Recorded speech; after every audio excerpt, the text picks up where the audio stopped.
তার গুরুপাদ পদ্মের নাম জগৎগুরু ভক্তি রক্ষক শ্রীধর দেব গোস্বামী মহারাজ। তার গুরুপাদ পদ্মের নাম ভগবান শ্রীল ভক্তি সিদ্ধান্ত সরস্বতী গোস্বামী প্রভুপাদ। আমাদের মঠের নাম শ্রী চৈতন্য সারস্বত মঠ ইন্টারন্যাশনাল। বিশ্বব্যাপী আমাদের 200-রও অধিক শাখা প্রশাখা রয়েছে। নবদ্বীপ হচ্ছে হেডকোয়ার্টার। কলকাতাতেও 2টি সেন্টার আছে, পুরীতে আছে, বৃন্দাবনে আছে, গোবর্ধনে আছে, ভারতবর্ষের আরো অন্যান্য জায়গাতে আছে। যাই হোক, সুদূর সুন্দরবনেতে আমি এসে নিজেকে ধন্যাতিধন্য মনে করছি শুধু একটাই কারণে। গুরু মহারাজ আমাকে প্রায় বলতেন, এই সুন্দরবন এলাকাতে মহাপ্রভু আসতে পারেননি। যখন মহাপ্রভু এখানে প্রকট ছিলেন, লীলা করেছিলেন, তখন এই সকল অঞ্চলগুলি জলমগ্ন ছিল। যেমন ওই সুন্দরবনের গভীর জঙ্গলে যেমন জল ওঠে, জল পড়ে, আর বাঘ, শুয়োর, হরিণ, কত রকমের হিংস্র জীবজন্তু বাস করে, সেরকম এসব জায়গা ছিল। ওই শিয়ালদার ওখান থেকেই সব এরকম ছিল। ক্রমে ক্রমে ক্রমে ক্রমে আজ একটু ডেভেলপ হয়েছে। তবে পুরো মহাপ্রভু চলে যাওয়ার পরে 200-300 বছর পরে আস্তে আস্তে সব আবৃত হয়ে গেল, মায়ার দ্বারা আবৃত হয়ে গেল। মুসলমানেরা সমুদ্র মায়াপুর সব দখল করে নিল। মায়াপুরের নাম পাল্টে মিয়াপুর করে দিল। ওটা তো সবসময় এটাই করে থাকে। তেজ মহালয়া নাম পাল্টে তাজমহল করে দিল। আপনাদের ঠাকুর, আপনাদের শিবের মন্দির ভেঙে গুড়িয়ে শেষ করে দিয়ে ওরা ওদের তেজ মহালয়া, ওরা তাজমহল করে দিল। আর আপনারা আবার সেখানে যাচ্ছেন তার পুজো করতে, সেবা করতে, পাতায় তুলে নিতে। আপনাদের অস্তিত্ব বিনাশ করে দিচ্ছে, কিন্তু আপনাদের চেতনা নেই। এরকম কত চেতনা, কত খবর আপনাদের বিরুদ্ধে, কিন্তু আপনারা তাই নিয়েই পড়ে আছেন। তো গুরু মহারাজ বলেছিলেন মহাপ্রভু তো আসতে পারেননি।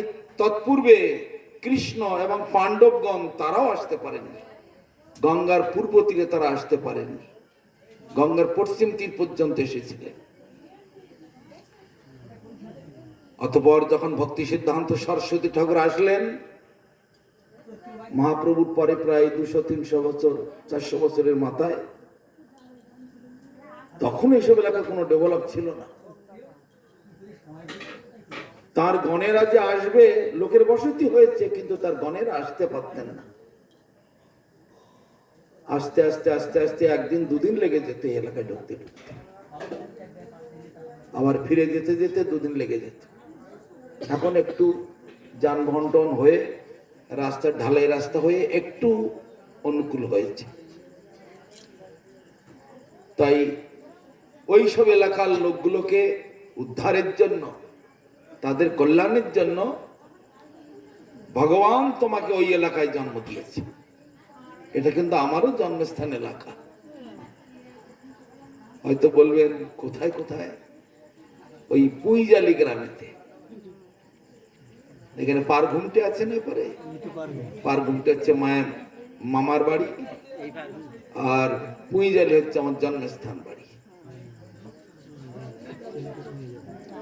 তো মহাপ্রভু ওই এলাকার মানুষজনকে উদ্ধারের জন্য, তাদের কল্যাণের জন্য ওই এলাকায় তোমাকে জন্ম দিয়েছে। তুমি অবশ্যই এলাকায় যাবে। তাই যে যখন ডাকে আপ্রাণ চেষ্টা করি এলাকায় আসবার জন্য। অবশ্য এখন অনেক ঝামেলা, অনেক সেবার দায়িত্ব বেড়ে গেছে, যার জন্য এখানে আসাও খুব দুষ্কর। তারপরে এতটা সময়ও পাওয়া যায় না। কলকাতার থেকে আশেপাশে একটু দূর সহজ হয়। সকালে গিয়ে প্রোগ্রাম সেরে আবার সন্ধ্যে এসে মঠে ঢোকা যায়, কিন্তু এখান থেকে সেই সুবিধাটা হয় না। তবু আমি আপ্রাণ চেষ্টা চালিয়ে যাচ্ছি। আগামীকালটা থাকবো ভেবেছিলাম, কিন্তু মঠ থেকে এক্ষুনি ফোন এলো, কালকেই বিকেলে আবার চলে যেতে হবে আমাকে, 1-1:30টার মধ্যে এখান থেকে বেরোতে হবে। রাস্তা কি, সর্দারপাড়া ঘাট দিয়ে যাওয়া যাবে না। হাসনায় আপনাদের সঙ্গ পেয়ে নিজেকে অনেক ধন্য মনে করছি। আপনারা যে প্রত্যন্ত গ্রামাঞ্চলে বাস করছেন এবং হরিনাম করছেন, ভগবানের সেবায় নিজেদেরকে জুড়ে রেখেছেন, যুক্ত করে রেখেছেন, এইটাই এই কলিযুগের একমাত্র ভাগ্যবান লোকেরাই করতে পারে। নাম রূপে কলিকালে কৃষ্ণ অবতার। এই কলিযুগেতে ভগবান অবতীর্ণ হয়েছে নাম রূপে। যে নাম সেই নামই, ভজ নিষ্ঠা করি নামের সহিত ফিরে আপনি শ্রী হরি। ভাগবতে বলছে, যৎ ফলং নাস্তি তপসানো যোগেন সমাধিনা তৎ ফলং লভতে সম্যক কলৌকে সব কীর্তনা। সত্য যুগে ধ্যান করে যে ফল না পাওয়া যেত, সত্য যুগে আয়ু ছিল মানুষের 1,00,000 বৎসর, ত্রেতা যুগে আয়ু ছিল 10,000 বছর। ত্রেতা যুগে যাগযজ্ঞ করে যে ফল না পাওয়া যেত, দাপর যুগের আয়ু ছিল 1,000 বছর। আর দাপর যুগে অর্চন, সেই অর্চন করে যে ফল না পাওয়া যেত, কলিযুগে তো একমাত্র হরিনাম সংকীর্তনের দ্বারাতে অনায়াসে সেই ফল লাভ করা যায়। সত্যযুগে ধ্যান, ত্রেতাতে যজ্ঞ, দাপরে অর্চন, আর কলিতে সংকীর্তন। তাই ভাগবত মানে কৃষ্ণ কথা, ভগবানের ভগবত্তা। যেখানে ভগবান যখন জগতে ছিলেন তখন ভাগবতের দরকার হচ্ছিল না। ভগবান যখন এখান থেকে বিদায় নিলেন কতদিন আগে, 5,500 বছর আগে কৃষ্ণ লীলা শেষ করলেন, কলি প্রবেশ, ভগবান চলে গেলেন, কলি প্রবেশ করে গেল। তাহলে সেই ভগবান চলে গেলেন, ভক্তগণ তখন যাওয়ার আগে, প্রভু আপনি চলে গেলে আমরা কি নিয়ে থাকব? ভগবান তখন বললেন, আমারই অংশ 2 রূপে থাকবে। এক হলো গ্রন্থ রূপে, অপরটি হলো ভক্ত রূপে। আমাদের সামনে আছে গ্রন্থ ভাগবত, আর সামনে বসে আছেন আপনারা ভক্ত ভাগবত। তাহলে গ্রন্থ ভাগবত এবং ভক্ত ভাগবত, গ্রন্থ আর ভক্ত দুটি কথা বুঝতে পারা গেল সকলের মতে, কিন্তু মাঝখানে ভাগবত কথাটা জুড়ে গেল কেন? তার অর্থ কি হবে? ভাগবত মানে হচ্ছে ভগবানের ভগবত্তা যেখানে আলোচিত আছে, বর্ণনা করা আছে বা বর্ণিত হয়, তাকে বলা হয় ভাগবত। গ্রন্থের মধ্যে সব লেখাই আছে। এখানে যদি বলি আমরা তো নামটাই শুনিনি, অনেকেই বলবে, অনেকে বলবে আমি পড়তে জানি না, অনেকে বলবে বাবা আমি তো জীবনে স্কুলেই যাইনি। তার মানে গ্রন্থ আর পড়া হলো না। তখন ভক্তরূপী ভাগবত, ভগবানের কথাটা বলবার জন্য ভগবান আপনাদেরকে প্রতিনিধি রূপে রেখে গিয়েছেন। যারা বুঝবে না, পড়তে জানে না, লিখতে জানে না, তাদেরকে ভগবানের কথাটা বুঝিয়ে দিতে হবে। যেহেতু সবাই ভগবানের সন্তান, মায়ের যেমন অনেক সন্তান আছে, যে ছেলে খাওয়ার চাইছে, ভাত দাও, জল দাও, দুধ দাও, সে তো পাবেই। কিন্তু যে ছেলে চাইতে পারে না, তাকে কি মা দেবে না? ভাত দেবে, জল দেবে, দুধ দেবে, ফল দেবে, চাইছে। কিন্তু সে চাইতে জানে না। তখন মা তার মনের কথা বুঝতে পেরে তাকে সেই মতো ভাবে তার সেবা করে। তাই ভগবান তার অবর্তমানে তার কথা, তার স্বরূপ, তার বিচার, তার যে সিদ্ধান্ত, সেইগুলি দুই রূপেতে জগতে রেখে গেছে, এক ভক্ত রূপে আর এক ভাগবত। তাই ওখানে ভাগবত কি বলা হয়, গ্রন্থ ভাগবত আর ভক্ত ভাগবত। তো যেখানে গ্রন্থ ভাগবত তথা ভক্ত ভাগবত বা ভগবানের কথা আলোচিত হয়, সেই স্থানকে সাক্ষাৎ বৈকুণ্ঠ ধাম বলা হয়েছে। আর যে সকল অনুষ্ঠানেতে ভগবানের কথা, ভাগবতের কথা, হরিনাম সংকীর্তন, ভগবানের সেবা ইত্যাদি না হয়, সে স্থানের কোনো মূল্য নেই এই জগতে। তাই স্বর্গের ইন্দ্রের সভা হোক আর ওই সত্য লোকে ব্রহ্ম সবাই হোক, আর যে সবাই হোক না কেন, ভাগবত এটাও বলা হচ্ছে, নো যত্র বৈকুণ্ঠ কথা সুধাপগা নো সাধব নো ভাগবতস্তদাশ্রয়া নো যত্র যজ্ঞেশ সমকা মহৎ সভা সুরেশ লোকপি নবৈশ সভ্যতা। যেখানে ভগবানের কথা আলোচিত হয় না, যেখানে ভগবানের কথা কীর্তিত হয় না, হরিনাম হয় না, সেবা পূজা হয় না, ভগবানের ভগবানকে ভোগ দিয়ে প্রসাদের ব্যবস্থা হয় না, যেখানে হরিনাম সংকীর্তন হয় না, যেখানে ভগবত সম্পর্কিত কোনো কিছু আদান প্রদান হয় না, সে স্থান যদি সাক্ষাৎ ব্রহ্মলোক হয়, ব্রহ্ম কোথায় থাকেন? এই ব্রহ্মাণ্ডের ঊর্ধ্বতম প্রকোষ্ঠ, মানে একেবারে হেডকোয়ার্টার। আমাদের ব্রহ্মাণ্ডেতে 14টা স্তর।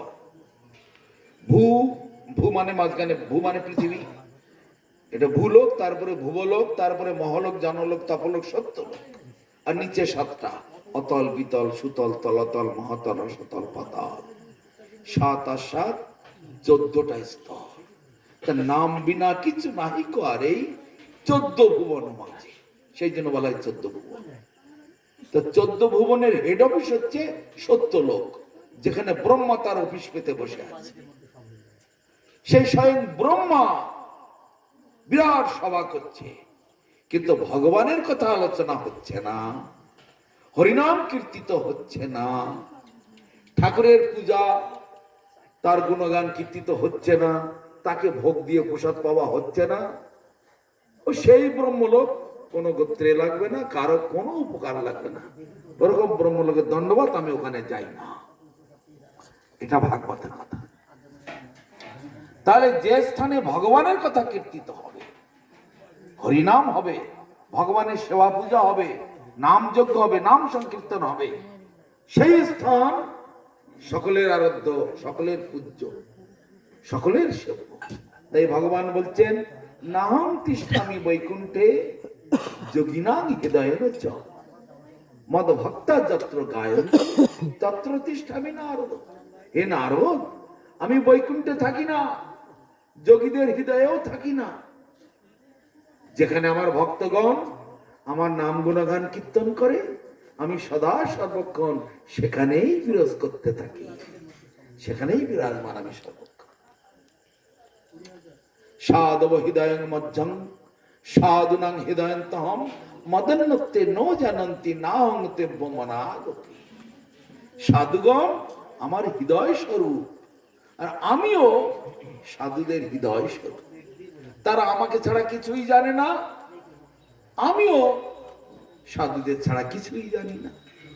এই হচ্ছে সাধুদের সঙ্গে আমার একটা নিত্য সম্পর্ক। তাই বলছে, জীবের স্বরূপ হয় কৃষ্ণের নিত্য দাস। আমরা হলাম ভগবানের নিত্যকালের দাস। নিত্যকাল মানে অনন্তকালের। আমাদের কিন্তু কখনো জন্ম হয় না, আমরা কখনো জন্মাই না, কখনো মরি না। এই কথাটি মনে রাখতে হবে।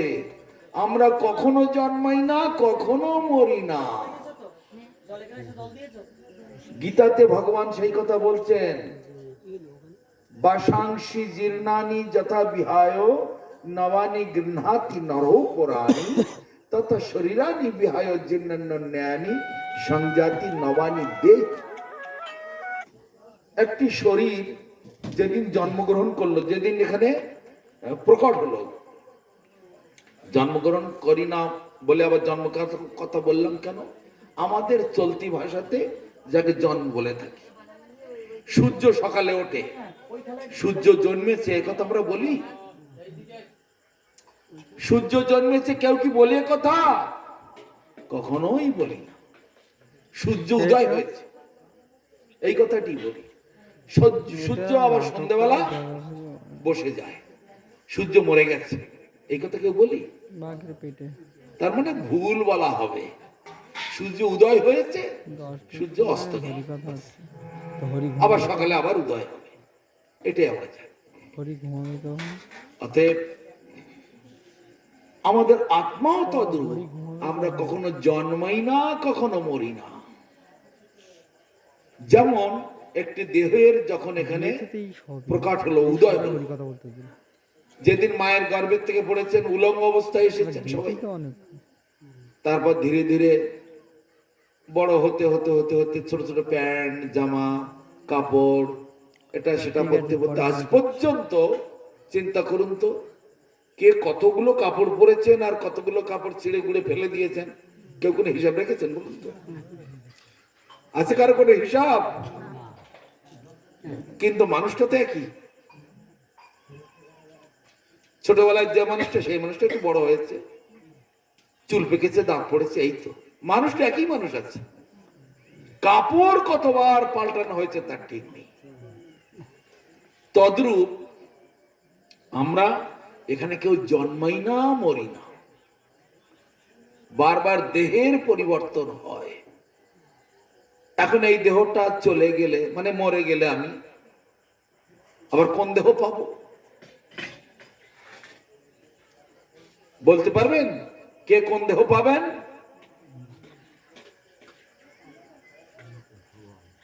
বিচার করলে সব বলা যায়। ছেলেরা স্কুলে পরীক্ষা দেয়, কে কত নম্বর পাবে একদম সঠিক না বলতে পারলেও অর্ধেক বাড়ানো বলতেই পারে, তাই না? আমি 60% নম্বর পাবো, কেউ বলে আমি 70-এর উপরে তো পাবোই, 70%। কেউ বললো আমি 80-এর উপরে যাচ্ছি নম্বর। সে পড়াশুনো করেছে, পরীক্ষা দিয়েছে, লিখেছে, তার একটা অভিজ্ঞতা আছে। তেমনি এখানে কে কিরকম করছেন, কিভাবে জীবনযাপন করছেন, আপনাদের কাছে সব হিসাব কিতাব। লুকিয়ে লিখে যে যাই করুন না কেন, ভগবানের কাছ থেকে রেহাই কারণে। ভগবানের এই জগতের ম্যানেজারের নাম জানেন তো? কেউ জানেন না। প্রধান ম্যানেজারের নাম হচ্ছে দুর্গা দেবী। কেন তার নাম দুর্গা, তারও আলাদা অর্থ আছে। মানে দুর্গম স্থানের যিনি কর্ত্রী তাকে বলা হয় দুর্গা। দুর্গম স্থান মানে খুব কঠিনতম, খুব জটিলতম জায়গা, ঢোকা খুব মুশকিল, দুর্গম। যেমন দুর্গ বলে না, ইংরেজিতে বলে ফোর্ট, আগ্রা ফোর্ট, তারপরে রেড ফোর্ট, আবার হিন্দিতে বলে কিল্লা, লাল কিল্লা, আগ্রার কিল্লা, এইসব বলে। আর আমাদের সংস্কৃতে বলে দুর্গ। সেই দুর্গের যিনি কর্ত্রী তাকে বলা হয় দুর্গা। তাই উনি এখানকার ম্যানেজমেন্ট করছেন। কৃষ্ণ বহির্মুখ হইয়া ভগবান চা করে, নিকটস্থ মায়া তারে জাপটিয়া ধরে। ভগবানকে বাদ দিয়ে যেই ভোগের জন্য এখানে লালায়িত হতে লাগলো, সঙ্গে সঙ্গে মায়া দেবী এই নাও, এই নাও, তুমি ঘর নাও, বাড়ি নাও, বউ নাও, ছেলে নাও, মেয়ে নাও, টাকা নাও, পয়সা নাও, গাড়ি নাও, বাড়ি নাও, একেবারে দুয়ার ভরে দিতে থাকবে। যে যত মায়ের সেবা করবে মায়া দেবী তত প্রাণ ভরে দেবে, নাও নাও নাও। তার মানেটা কি? মায়া দেবী কি বলতে চায়? ভগবান আমাকে একটা কাজ দিয়েছে, আমার কাজটা যেন ভালো চালু থাকে। বাবা যদি ছেলেকে একটা দোকান করে দেয়, দোকানে যদি রেগুলার খরিদ্দার আসতে থাকে, ছেলে বেশ ভালো আনন্দ পাবে। ভালো খরিদ্দার আসছে, ভালো ইনকাম হচ্ছে, ভালো খুব সুন্দর আমার আনন্দে ফুর্তিতে চলছে। তেমনি দুর্গা দেবী কে ভগবান দায়িত্ব দিয়েছে। আবার দুর্গা দেবীর পরিচয় কি? সৃষ্টি স্থিতি প্রলয় সাধন শক্তির একা ছায়াবজস্য ভুবনানি বিবর্তি দুর্গা ইচ্ছানুরূপমপি যস্য চেষ্টাতে সা গোবিন্দমাদি পুরুষং তমাং ভজামি। সৃষ্টি স্থিতি লয় প্রলয় মহাপ্রলয় যা কিছু হচ্ছে এখানে ভগবানের ছায়া শক্তি দুর্গা দেবীর দ্বারাই সেটা সংগঠিত হচ্ছে। আর ভগবান এই দায়িত্ব তাকে দিয়েছে। ছায়া কথাটা মনে রাখতে হবে। আমাদের ছায়া পড়ে না, আমরা এখানে আলো, ছায়াটা পেছনে পড়েছে না। আর শরীরকে বলা হয় কায়া, কায়া আর ছায়া। কিন্তু জগতের অধিকাংশ মানুষ কায়াকে পুজো করে না, ছায়াকে পুজো করে। কায়া মানে শরীর, ভগবান হচ্ছে সেই কায়া, আর ছায়া হচ্ছে মায়া। মায়াকে পুজো করবে কিন্তু ছায়াকে পুজো করবে না, এই কায়াকে পুজো করবে না। আমি জল চালাম, আমাকে জল দেবে না, ছায়া পড়েছে ওখানে, ছায়াকে জল দেবে, এই না জল খাও। ছায়া খেতে পারে? মানুষের বুদ্ধি নাই। তার জন্য ভাগবত আছে, সাধু আছে। ভাগবত ছুবে না, সাধুর কাছে যাবে না। সাধুর কাছে গেলে লোকসান। এটা খাওয়া চলবে না, সেটা খাওয়া চলবে না, ওটা খাওয়া চলবে না, বিড়ি গাঁজা খাওয়া চলবে না, তারপরে অনেক সব বিধি নিষেধ, আবার একাদশী করতে হবে, এটা সেটা ওটা। ও সব সাধু ভালো না, ও ওই দল ভালো, সেই দল ভালো, ওই দল ভালো, এইসব। যে দলে ভোগের সুবিধা আছে সেই দল সব থেকে ভালো। কি সুন্দর! তাহলে আমাদের গোড়ায় গলত। আমাদের এখানে হাজার চেষ্টা করলেও কারো থাকা হবে না। দুর্গম স্তরের কর্ত্রী তিনি হচ্ছেন দুর্গা। তাহলে এখন আমাদের উপায় কি? আমাদের এখানে থাকা তো হবে না। যে যত বড়ই কোটিপতি অরবপতি হও না কেন, যত অর্বুদ অর্বুদ টাকা জমা করো না কেন, হবে না এখানে থাকা। তা যদি হতো, টাটা কোম্পানি তো কম টাকা জমায়নি, থাকতে পারলো না কেন? ওরা টাটার মতো আরো কত হাজার হাজার কোটিপতির দল এসেছিল, সব চলে গেছে। এটা হচ্ছে মৃত্যু লোকম, অশাশ্বতম। এটাতে মৃত্যুর জগৎ এবং অশাশ্বত মানে অস্থায়ী। নো কিঞ্চিদত্র শাশ্বতমস্তি, এখানে কোনো কিছু স্থায়ী নয়। তাহলে কি, কিসের জন্য আমি এটা ওটা নিয়ে মারামারি করি? কিসের জন্য এত ঝগড়াঝাটি? কিসের জন্য এত যুদ্ধ বিগ্রহ? প্রতিদিন হাজার হাজার লোক মরছে, দেখতে শুনতে পাচ্ছেন খবরে। রাশিয়া ইউক্রেনের যুদ্ধ হচ্ছে, তারপর দিকে ফিলিস্তিন, আর ওদিকে ইউক্রেন, এই ফিলিস্তিন আর ওদিকে ইসরায়েল আমেরিকার যুদ্ধ চলছে, পাকিস্তান ভারতের বর্ডারে চলছে, এদিকে চলছে ওদিকে চলছে, সারা জায়গায় যুদ্ধ বিগ্রহ। কিসের জন্য? কারোই এখানে থাকা যখন হবে না। কে কখন মরবে তারও কোনো গ্যারান্টি নেই, আবার মরে কোথায় যাবে তারও গ্যারান্টি নেই। কিন্তু গীতাতে ভাগবতে সেসব কথা বলে দিচ্ছে। ওই একজন কান্নাকাটি করছে, শব্দ পাচ্ছেন? ওই দেখুন কাঁদছে। কেউ কোনো খোঁজ খবর করেন না এগুলো।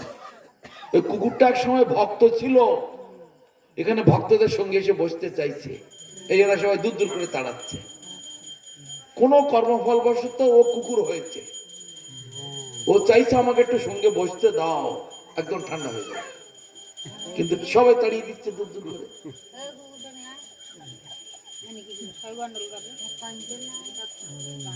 শুধু ওইটুকু চাইছে, আমাদের একটু ভক্ত সঙ্গে আমাকে দাও।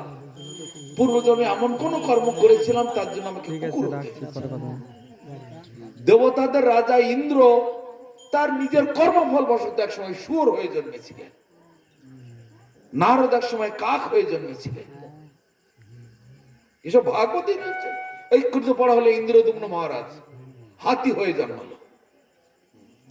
স্বর্গে কি গন্ধর্ব, সে হা হু হু কি কুমির হয়ে জন্মালো।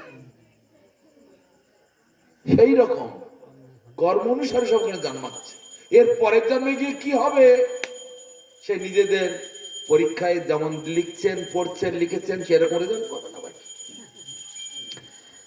তাই গীতাতে বলছে ইয়াং ইয়াং বাপি শরণ ভাবম ত্যাজিত্যন্তে কলেবরম তন্তমে বৈতি কন্তেয় সদা তদ্ভাব ভাবিতা। মৃত্যুকালে যে যেমন চিন্তা ভাবনা করতে করতে মরবেন, মৃত্যুর পরে ঠিক সেই রকম একটা জন্ম হবে।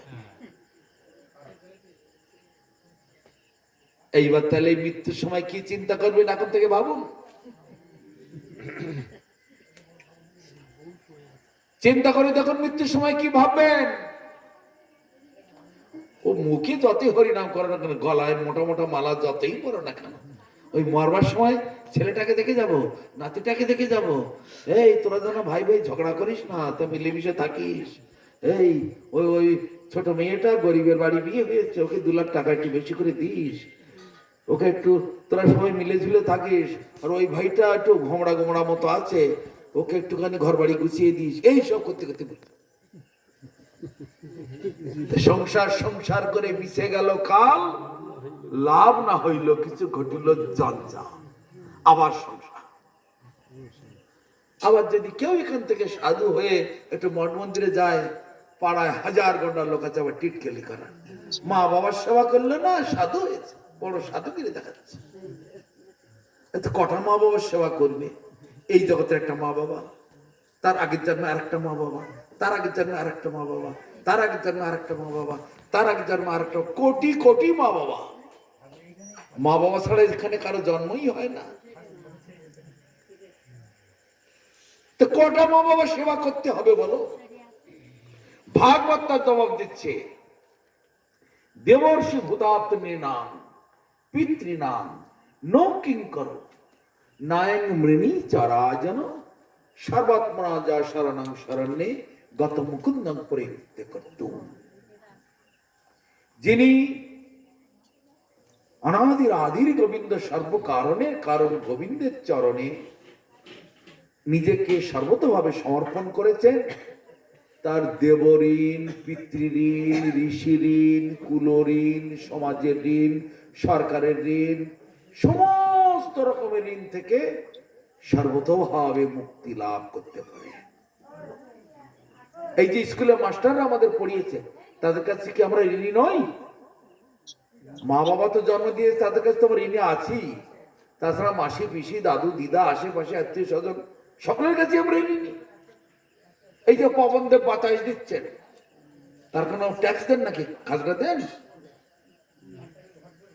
সূর্যদেব আলো দিচ্ছে, তার কাছেও ঋণী। বরুণদেব জল দিচ্ছে, তার কাছেও ঋণী। এই গরমের সময় রাস্তায় হাঁটতে হাঁটতে গাছতলায় গিয়ে বসলে ওই গাছটার কাছেও ঋণী। গাছ ছায়া দিচ্ছে, অক্সিজেন দিচ্ছে, ফল দিচ্ছে, সকলের কাছে ঋণী। এই ঋণ দিনে দিনে বেড়েই যাবে, কমবে না কোনোদিন। কমতে গেলে একটাই রাস্তা, ঋণ মুক্ত হতে গেলে একটাই রাস্তা, কেন্দ্রে আসতে হবে, গাছের গোড়ায় আসতে হবে। তাই ভাগবতে বলছে, যথা তরর মূল নিষে চরেন তৃপন্তি ততে স্কন্দ ভুজপ শাখা প্রাণপহারচ্চ যতেন্দ্রিয়ানাং তথৈব সর্বার্হণমচ্যুতেচ্ছ। মূলেতে সিঞ্চিলে জল, শাখা পল্লবের হয় বল, শিরে বাড়ি নহে প্রয়োজন। গাছের গোড়াতে জল দিলে তাতে গাছ হৃষ্টপুষ্ট হয়ে ওঠে। ডালে পাতায় ফলে ফুলে জল দেওয়ার দরকার হয় না। ওই যে রান্না হচ্ছে, ঠাকুরের ভোগ